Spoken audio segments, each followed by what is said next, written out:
Hey, church, we had an amazing opportunity to sit down and have a conversation with Joe L. Barnes. He is an anointed man of God. He is family of Elevation Church. You've probably seen him on stage multiple times leading worship for us, and we were so grateful for this opportunity. His new album is out now, and we got to talk a little bit about the album, but we also got to talk about the promises of God, the inheritance that we have as children of God, and he shared an exclusive acoustic version of Million Little Miracles. So check this out.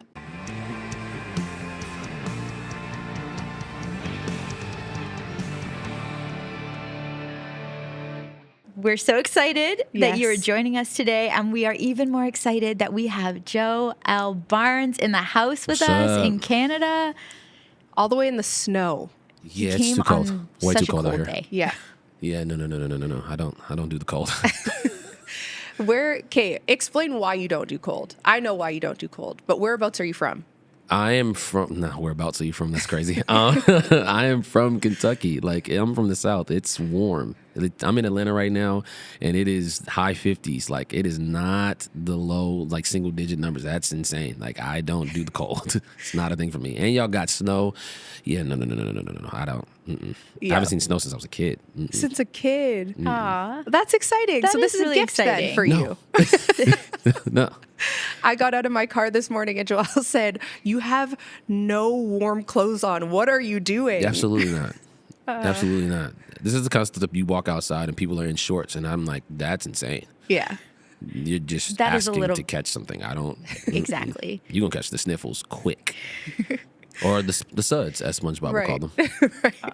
Right. Well, we're so glad you braved it and made the trip. But you're not a stranger to Toronto. No. You were here for Elevation Nights. I was. And you've been such a big part of the Elevation Church family. So we're excited to have you and to dive a little bit deeper into your story, all the new things that are coming for you. Yeah. And yeah, we're just excited to talk with you. Yes. Amazing. My first question for you Oh, God. is I want to know more about your elevation story and how you even got into ministry. Like, how did you get into ministry in the first place? So I came in ministry like I was 20, I think. I started traveling with this guy named Eddie James. I had gotten a phone call from this guy named Dante Bowe, and he was Eddie's worship pastor at the time. And they asked me to meet them in West Virginia. So I quit my job the next day.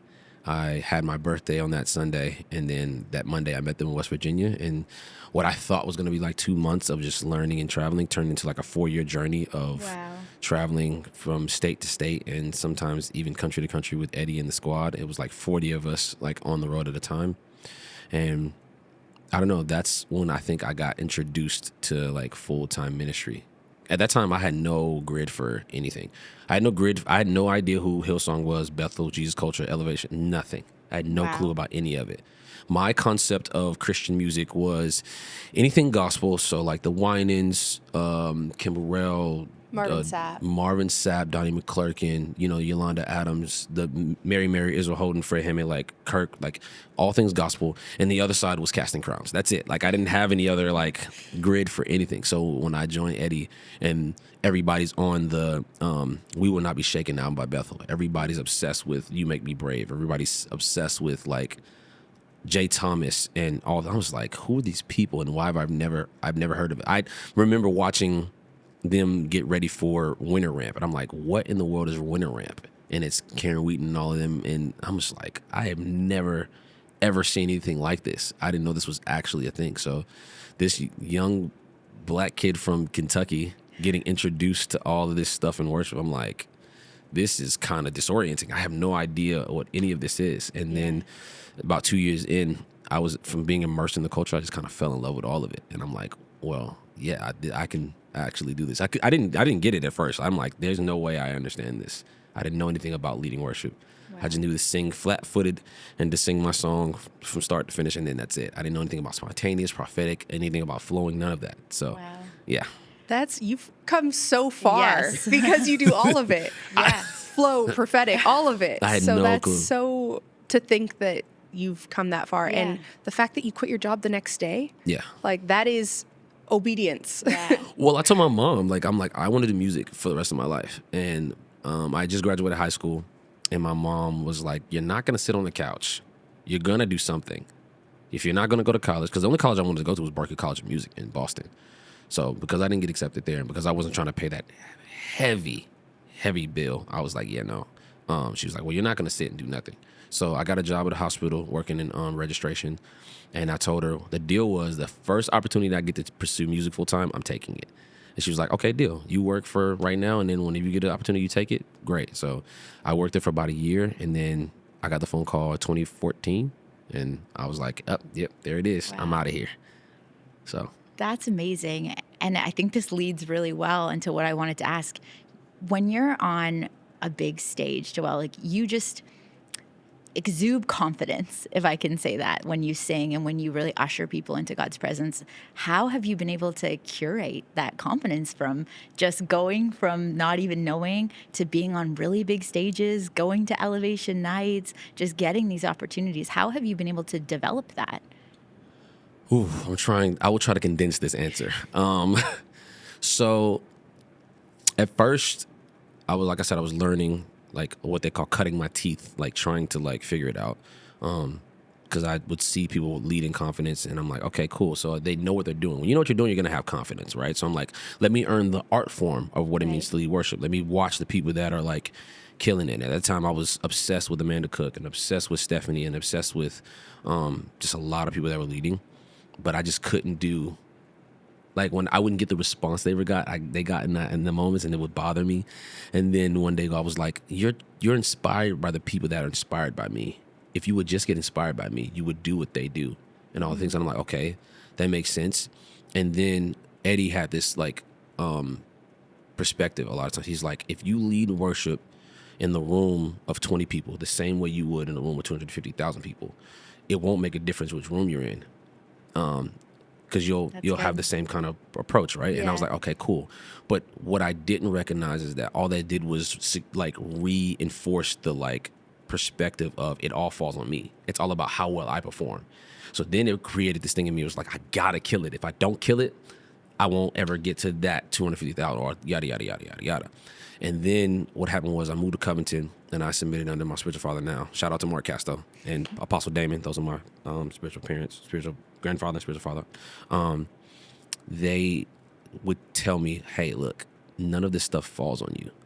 Like, it's not your responsibility to set the entire room on fire. Your responsibility is to like burn in secret with the Lord, and then show up and like do what you're like, just do what you do in your room by yourself with the Lord.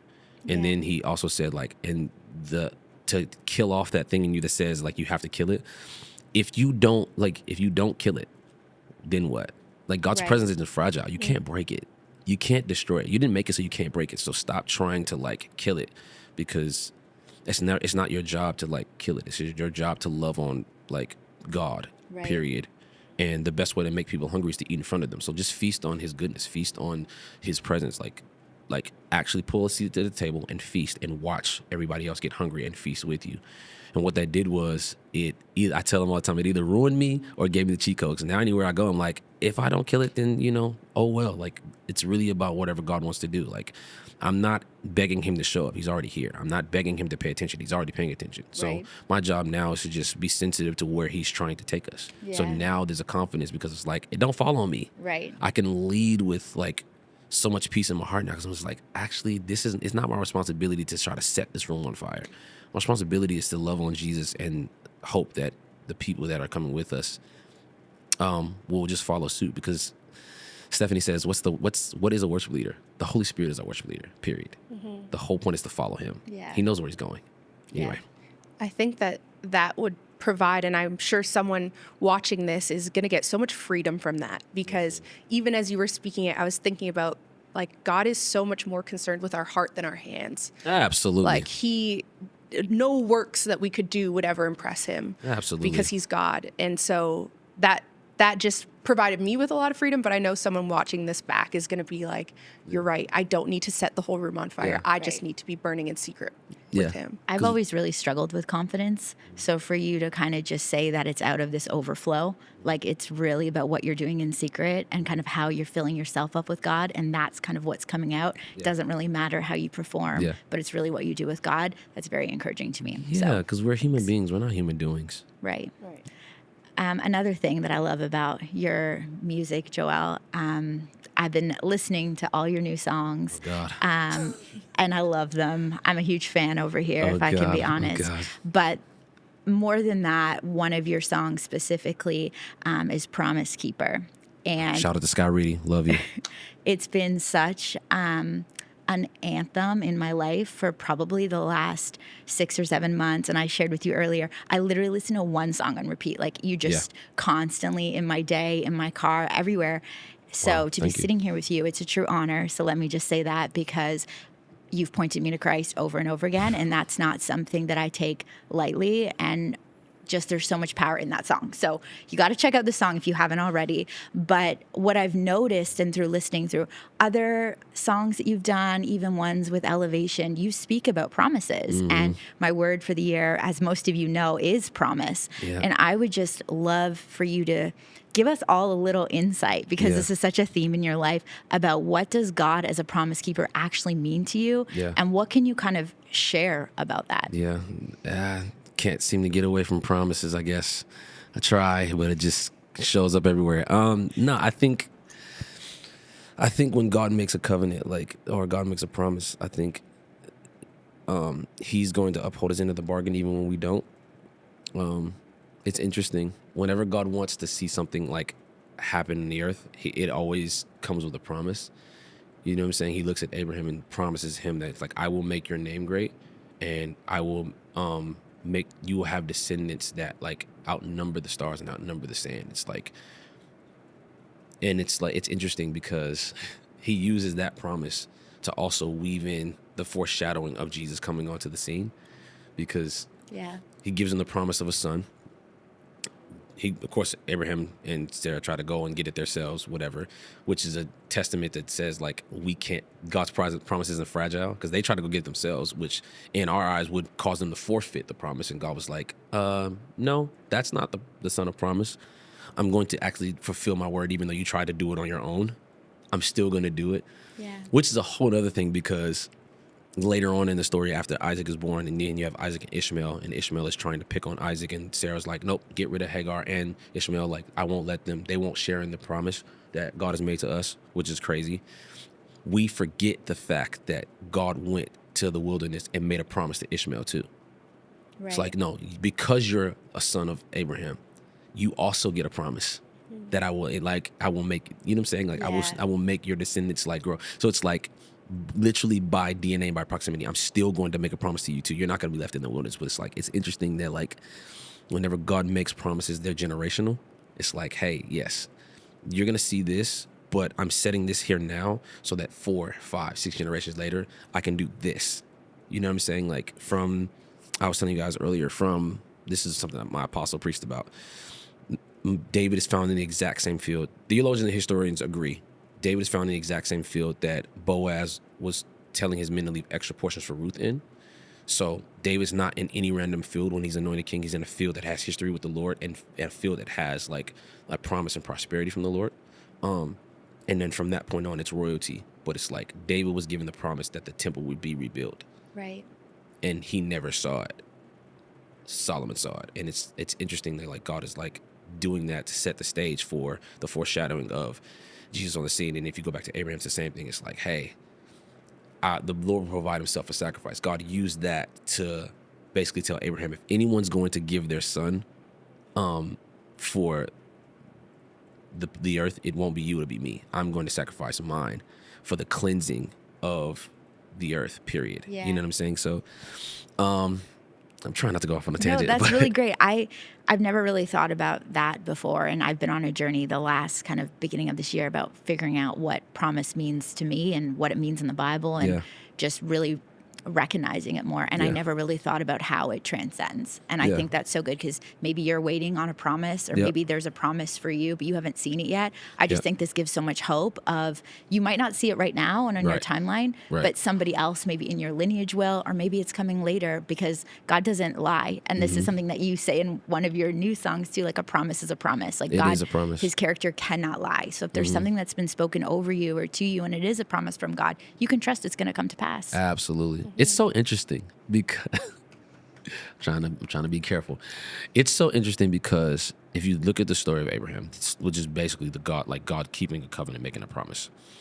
It's interesting that God made them a promise, and then there comes a point where Abraham and Lot are traveling together, and he's like, we can't continue down the path together. So you pick a direction you want to go in, and then I'll pick a direction, and we'll go separate ways, right? Lot picks the direction of the city because it looks the most prosperous. Then Abraham goes into the countryside. The second Lot leaves, it is at that point that God was like, now look in every direction around you.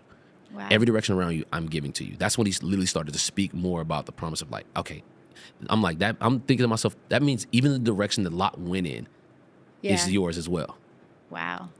Every direction. You just saw Lot leave. Yeah. And the direction he left in, God says, look in every direction around you. All of it is yours.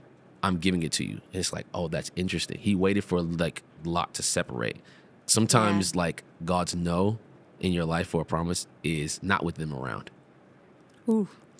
That'll prove it. Listen, I know it's tough, but sometimes it's like there are certain people that can't go into the promise with you because God knows they will utilize the favor, the prosperity, and the blessing and the promise on your life to try to like accomplish their agenda. Right. You might not ever hear their agenda. They are loving and they're kind and they're all the things, but like they have plans that they're making that don't necessarily align with what God is trying to do. So sometimes you might be getting a no from God and it's just a, hey, not with them around. You ever make plans with somebody and then you're like, it's kind of rude to talk about the plans that you made with someone else, with other people around that are not invited. Right. You know what I mean? That has That's happened to me really before. what it is. It's like God is like, hey, give me a second. Once this separation is made, then I will start to unfold and unlock the things in you. Because sometimes blessing and the promise that God makes you can be offensive. Right. Hate to say it, but it can be offensive. It'll offend certain people because it's like, well, why do you get and why does it, you know what I mean? Especially like whenever you're obtaining the things without trying, the things that everybody else is clawing and scratching for. Right. It'll be a little offensive whenever Yeah. God is promising something to you that you don't have to work for, that other people are like, that's all I'm like trying to get to. I'm fighting, I'm scratching, I'm kicking at doors and they won't budge. Yeah. And then you walk up to the door that God promised you and Yeah. it swings open. It's like, that will offend somebody. You make me think of the favor isn't fair kind It's of not thing. fair, Yeah. but it's on you. Right. And you didn't do anything to deserve it, but it's yours and you don't got to give it back. So don't. Yeah. Anyway. I think that's encouraging even for people who maybe make themselves feel smaller in certain rooms because Yeah. they know that their favor is offensive to others, or there's this quote that I always see on Instagram, and it talks about how your circle got smaller because God heard conversations that you didn't. Absolutely. And it's like God knows everyone's heart. Absolutely. Including even the people who don't believe in him. He knows their heart too. And Absolutely. so he is protecting you when he is removing those people from your life. And I know I've experienced so many times that removal oftentimes is followed by me walking into something that I was like, Yep. I've been waiting years for this. Why is Yep. it happening now? Yep. So Yep. There was a separation that happened in my life recently, a while ago. And literally, I remember sitting with the Lord one day and I could physically feel him like sticking a key in my chest and unlocking things. And I was like, what is this? And he's like, I'm unlocking this because where you were before, I could have never done this. These people would have used this to accomplish their agenda. But now that the separation is happening, now I can unlock these things and unlock the inheritance that belongs to you, because now I don't have to worry about people trying to utilize it. And like, you know what I'm saying? You can actually accomplish the assignment that I'm placing on your life. Right. So anyway. Is there a promise that you've really clung to when you've been in a challenging situation? Like one that really stands out to you, or one that you feel like God really worked in for you personally? Yeah, I think for me, like, me and God have a lot of conversations about this stuff, but I think one of the main things that I was just like, I asked God, I'm like, God, I just want to make sure that wherever we go, whatever we do, I want to make sure that my mother's proud. I want to make sure that she's taken care of. But two, I want to make sure that we love people well. Yeah. I'm like, just promise me that no matter where you take me, I won't change internally. I used to be afraid of success and all the things because I was like, Lord, I've seen it change people. I've seen it like move people. I've seen it like swallow people alive. I don't want that. So just promise me no matter where we go, this internal like posture that I have with you won't change. Like I'll always try to be sensitive. I'll always try to be kind. I'll always try to be embracing and inviting. You know what I mean? I learned that like we expect like the promises of God to be all these things that are outwardly, and it's like these, it could be materialistic, it could be promotion, it could be whatever, and it's just like that stuff will never satisfy your internal longing ever. Right. Yeah. It will never. You'll be rich and still depressed. Yeah. You'll be successful and still full of anxiety. It actually will probably grow. I've heard millionaires say like, I actually was happier when I was only making a couple $100,000. Yeah. You know what I mean? Because it won't satisfy. So I'm like, God, make sure my internal garden is always content, satisfied. Make sure that the stuff doesn't change. And just make sure that my mom is like proud and taken care of. It's the only promises that I've always clung to in those hard times. I love that about your mom too. That's very special Listen, and very love that lady. tender of Love you that to lady. share. Anyway, I think something that I'm so grateful for is in our friendship, I've been able to see that be true. Like, no matter where we are, no matter what you're doing, no matter how many people are in the audience, no matter how little people are, you're always in that same posture. And I'm now understanding it's because that's a promise that you've kind of clung to. absolutely. Yeah. Absolutely. I want to know, you have so many incredible God-given visions and dreams. And I want to know, is there a dream that you're currently walking in or you're hoping for, believing for, that God's given you in this season? I mean, yeah. I mean, very transparent moment. I moved to Covington, Georgia, and submitted under my pastor, my spiritual father, because I knew that in the beginning, I wanted success in my career. But why did I want success? One, because I wanted to be able to provide, right? Which God is completely dismantled now. He's like, yeah, your name isn't Jireh, so it's not your job to provide. So that's a whole thing. But I'm like, I also want to put myself in the best possible position to learn how to be a husband and a father before I ever become one.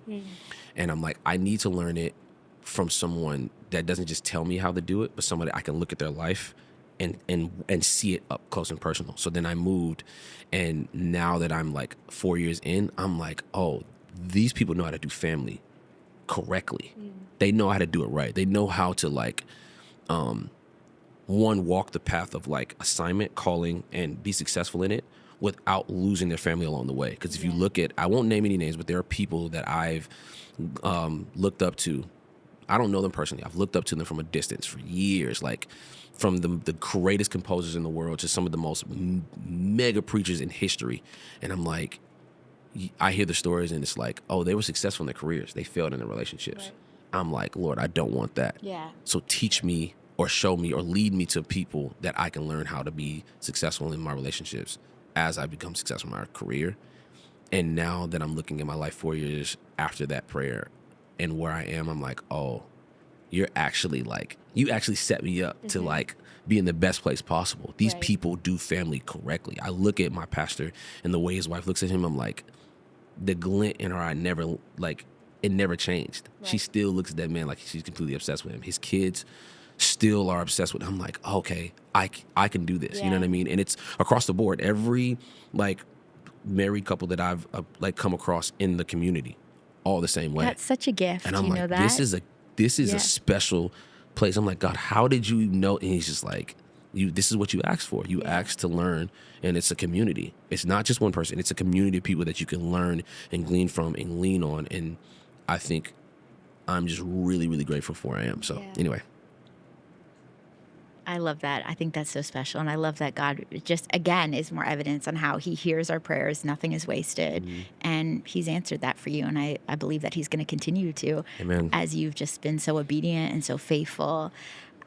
Well, we love having you. Thank you so much for being here and sharing you. that with us. I know so many of us on here, and for both of us personally, all of the songs, again, like I mentioned, have ministered to us in different ways. You've done so much with Elevation. I think back to the song Dancing was one Oh, yeah. that I used to play on repeat with my daughter when she was a baby, swinging her around the room. But Wind of Love is another one. This is a gospel. Like, this is the gospel. These have all been such powerful anthems of our church. Yeah. And one that I think is the most powerful is the song Million Little Miracles. Yeah. My daughter also knows all the words to it. But it's such a beautiful song. And what we want to leave just all our Canadian EFAM with, we have a little treat that Joel is going to sing it for us. Absolutely. So we're so excited. Thank Absolutely. you. Thank you.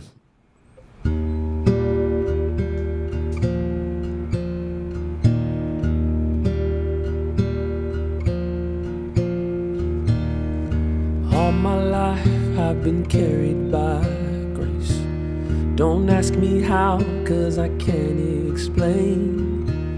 It's nothing short of a miracle. I'm here. I've got some blessings that I don't deserve. I've got some scars, but that's how you learn. It's nothing short of a miracle. I'm here. I think it over and it doesn't add up. I know it comes from above, 'cause I've got miracles on miracles, a million little miracles, miracles on miracles. Count your miracles, 1, 2, 3, 4. I can't even count them all. I can't count them all. Yeah. You held me steady so I wouldn't give up, and you opened doors that nobody could shut. I hope I never get over what you've done. Yeah. I wanna live with an open heart. I wanna live like I know who you are. I hope I never get over what you've done. Yeah. It's not coincidence and it's not luck. I know it comes from above. I've got miracles on miracles, a million little miracles. Oh God, I've seen you do miracles on miracles. Count your miracles, 1, 2, 3, 4. I can't even count them all. Miracles on miracles, a million little miracles. One after another, I've seen miracles on miracles. Count your miracles, 1, 2, 3, 4. I can't even count them all. I can't even count them all. I can't even count them all. I can't even count them all. 1, 2, 3, 4. I can't even count them all. I can't even count them all. I can't even count them all. I try, but I can't even count them all. 1, 2, 3, 4. I can't even count. One time, sing it. I can't even count them all. I can't even count them all. I can't even count them all. 1, 2, 3, 4. Oh, I've got miracles on miracles, a million little miracles. I've seen you do them, miracles on miracles. Count your miracles, 1, 2, 3, 4. I can't even count them all.